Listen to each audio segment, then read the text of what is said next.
గజం భూమి 13,500 రూపాయలతో 151 గజాల భూమి 20 లక్షలు మాత్రమే. అదే చెప్తుంది ఏపీలో మామూలుగా ఇన్కంబెన్సీ యాంటీ ఇన్కంబెన్సీ డెఫినెట్గా అన్ని చోట్ల ఉంటుంది. యాంటీ ఇన్కంబెన్సీ ఓటు ఎంత పర్సెంట్ వచ్చిందని చూసుకోవాలి. వీళ్ళిద్దరూ కలవటం అనేది కొంచెం వీళ్ళకి బలం. మన ఎవరో పవన్ కళ్యాణ్ చంద్రబాబు కలవటం. సో ఎలక్షన్ అనేటప్పటికి ఇప్పుడు ఇది ఇక్కడ ఈసారి జరుగుతున్న ప్రయోగం భారతదేశంలో ఎప్పుడు ఎక్కడా జరగల. జగన్మోహన్ రెడ్డి చేసిన ప్రయోగం ఏంటంటే ఎక్కడ అప్పు దొరికితే అక్కడ అప్పు చేసి మనకు వచ్చిన డబ్బు మొత్తం అంతా కూడా బిలో పవర్టీ లేని వాళ్ళకి పంచిపెట్టేయడం అని ఒక కొత్త ఐడియా. అసలు ఈ పంచిపెట్టాలు ఇవ్వడాలు ఇందిరాగాంధీ స్టార్ట్ చేసింది. అందులో ఏమి ఇచ్చారు? ఓన్లీ భూములు ఇవ్వడం ఇవి చేశారు, డబ్బులు ఇవ్వడం చేయలే. ఎన్టీ రామారావు గారు వచ్చి బియ్యం ఇవ్వడం చేశారు.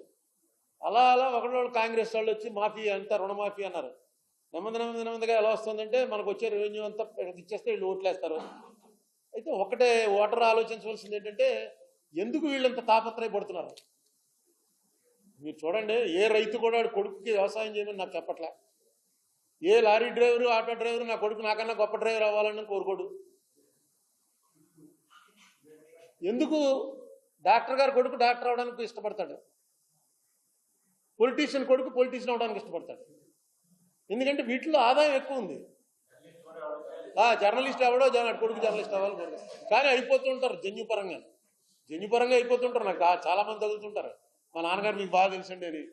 వాళ్ళు జర్నలిజం ఇప్పుడు కోర్సులు వచ్చే చదువుకుని బాగా మంచి ప్రొఫెషన్ కింద టేకప్ చేసుకుని వస్తున్నారు. సినిమా యాక్టర్ కొడుకుని సినిమా యాక్టర్ చేస్తాడు. కారణం ఏంటంటే అందులో బాగా ఆదాయం ఉంది. ఇందులో బాగా ఆదాయం ఉందన్నమాట. వచ్చి మీకు 2,000 ఇచ్చి మీకు సేవ చేయడానికి అవకాశం ఉందని అడుగుతున్నారు. ఎవడన్నా హాస్పిటల్ దగ్గర బోర్డు పెట్టి మా దగ్గర ఆపరేషన్ చేయించుకుంటే 10,000 రూపాయలు ఇస్తానంటే ఎవడన్నా వెళ్తాడా? అసలు ఆ వీధిలో కూడా వెళ్ళరు. ఇది సేమ్ అలాంటిదే. మేము చేస్తాం ఆపరేషన్, మీకు 2,000 ఇస్తున్నాం, ఇప్పుడు తర్వాత ఇంకా ఇవన్నీ కూడా ఇస్తాం అని చెప్తున్నారు. అది ఎవరైతే ప్రజల్ని వివేకం చేయాలో చేయగలిగిన వాళ్ళు ఎవరు లేరు. ఎవరో వాళ్ళ మాట అంటలేదు. పవర్టీ వల్ల ఆ డబ్బులు ముందు ఎవరిస్తే వాళ్ళు నెక్స్ట్ డబ్బుచ్చుకుని వ్యతిరేకంగా ఓటేయడం అనేది చాలా పెద్ద ట్రైనింగ్ ఇవ్వాలి. ఎందుకంటే పేదవాడు జనరల్గా ద్రోహం చేయలేకే రిక్షాలు లాక్కునో కూలి పని చేసుకునో బతుకుతున్నాడు. ఎక్కడో కూలి పని చేసేవాడు ఇంటికి వెళ్ళి అక్కడ ఏ బంగారం దొరికితే తీసుకుని పట్టు పారిపోవచ్చు. పారిపోలేరు. 99% of the people below poverty line, honest the core.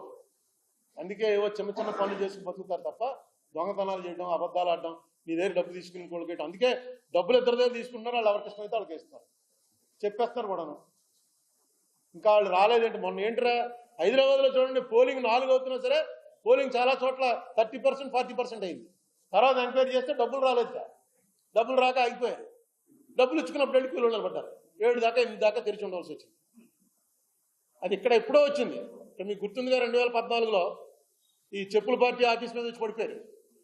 అది అలాగా దానికి ఏం వచ్చే పరిస్థితి లేదని చెప్పి సుబ్రహ్మణ్యం ఆపేశాడు. మిగతా ఇద్దరు ఇచ్చారు. మీరు ఎందుకు ఎవరని దేశాయ్ గారు కాంగ్రెస్కే పనిచేశాడు, చెప్పుల పార్టీకి పనిచేయాలి.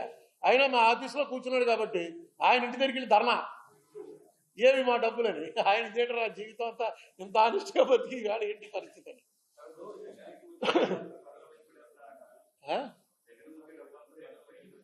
వాళ్ళకు వచ్చే డబ్బు వేరు.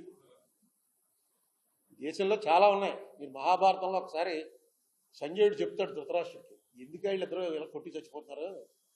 రోజు రిపోర్ట్ ఇస్తుంటాడు సంజయుడు వచ్చి, ఈవేళ 5 చచ్చిపోయారు నీ కొడుకులు, ఈవేళ 10 మంది చచ్చిపోయారు అంటే.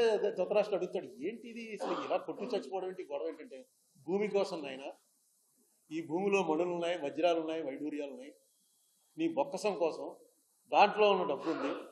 రాజులు కొట్టుకునేది ఎప్పుడైనా సరే దీనికోసమే కొట్టుకుంటారు, ఇది సహజం, సృష్టిది అన్నాడు. చదువుతుంటే నాకు అనిపించింది ఇప్పుడు కూడా అదే.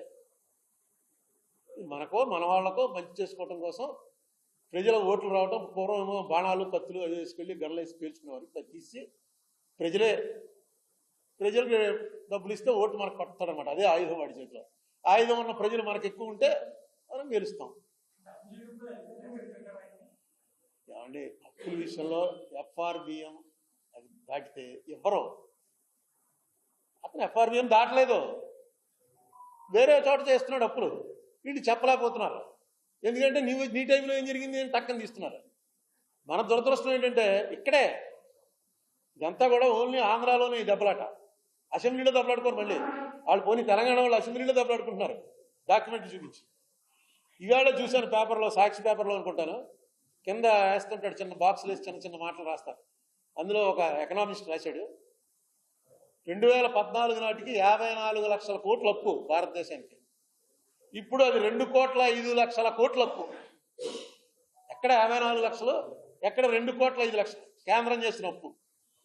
చంద్రబాబు నాయుడు గారు కానీ జగన్మోహన్ రెడ్డి గారు కానీ ఎవ్వరూ చస్తే కేంద్రం ఎలా చేస్తుంది ఏంటని అడగరు. సత్యం మాట్లాడరు. అది ఆయన అప్పు చేశాడు, ఈయన అప్పు చేశాడు అని. దాంతోపాటు కేంద్రం కూడా ఇలాగే దేశాన్ని అంతా అమ్మేస్తుంది, ఇలా అప్పుల పాలు చేస్తుంది.